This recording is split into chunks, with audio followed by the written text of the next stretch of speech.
Hey guys, I thought I'd do a quick shot of this Hercules Surface Conditioning tool at work. This is the second job I've used it on. The drum, it's still the original drum. Like I said, this is the second job. This will last quite a while. It does a pretty good job. It's still work. The machine will work you out, but it's still a lot faster than trying to do this with a DA. And you're gonna not with the DA, you're gonna go through a lot of sandpaper. This, like I said, this is the second job, the same drum. So let's just get to work and see what it does.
I'm not going to bore you with the whole hood, but as you can see, it works really well.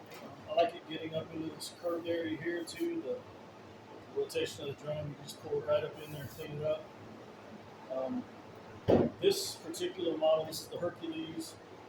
It was, I believe, only $139. Harbor Freight had a coupon for that for $39 off, so I got it for $100. I believe the Eastwood version, the original contour, I believe they call it, is around $200. Either way, they're good. It's a good tool, and it comes in very handy for stripping stuff down. It is noisy, and it will wear your arms out, but it is a good tool. I recommend it very much. All right, thanks guys. See you later.